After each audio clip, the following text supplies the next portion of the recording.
কড়াইটা বসিয়ে দিলাম। আগে থেকে সজনে ফুল ধুয়ে রেখেছিলাম, আর এদিকে আলু ফুলকপিগুলো ধুয়ে রেখেছিলাম। তেলটা দিয়ে দিয়েছিলাম, খুব ভালোভাবেই গরম হয়ে গেছে। এতে আমি 5 ফোড়ন, শুকনো লঙ্কা, তেজপাতাটা দিয়ে দিলাম। এগুলো গরম হয়ে গেছে, আমি এর জন্য আলু ফুলকপিগুলো যে কেটে রেখেছিলাম, ঠিক আছে, ওগুলোও দিয়ে দিলাম, যাতে ভালোভাবে খুব ভাজা হয়ে যায়। একটু নুন দিয়ে দিলাম, যাতে খুব তাড়াতাড়ি সেদ্ধ হয়ে যায়, ভাজা হয়ে যায়।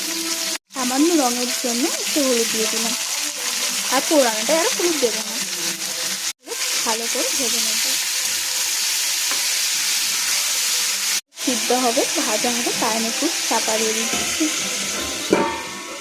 এই পোস্তটা করার জন্য শুধু আমি পেঁয়াজই দেবো।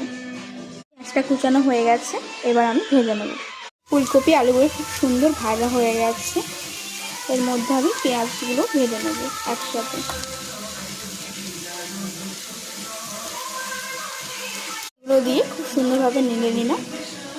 এটা ভাজার জন্য আমি চাপা দিয়ে দেবো। এবারে মশলার জন্য সর্ষে, সাদা সর্ষে, জিরে বেটে নেব।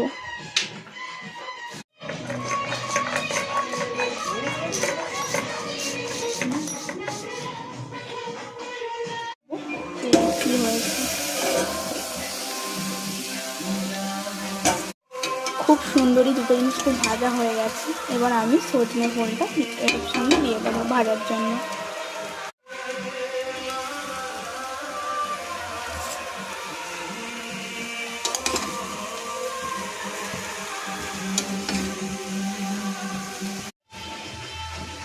পোস্ততে কাঁচা লঙ্কাটা খুব ভালো লাগে, তাই কাঁচা লঙ্কাটা দিয়ে দিলাম। পোস্তটার জন্য সাদা সর্ষে আর জিরা বেটে রেখেছিলাম। ওই মশলাতে আমি একটু হালকা নুন দিয়েছি, যাতে মশলাটা তেতো না হয়ে যায়। ওটা আমি এবার দিয়ে দেবো। পোস্তটা একটু জল দিয়ে দিলাম।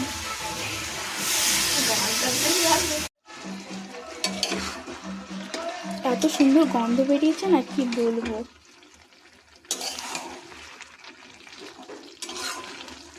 রান্নাটা প্রায় ঘরোয়া জিনিস দিয়ে এত সুন্দর একটা রান্না বাট ভাবা যায় না।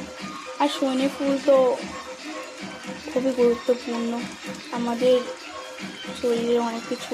রান্নাটা প্রায় শেষ, এবার নামাবো। নামিয়ে আপনাদেরকে দেখাচ্ছি কেমন হয়েছে। ফাইনালি আমাদের পোস্ত রান্না শেষ। রান্নাতে তো পোস্ত থাকলো, বাট আমি পোস্ত দিইনি। দেখি তবু পোস্ত ছাড়া কেমন রান্নাটা হয়েছে।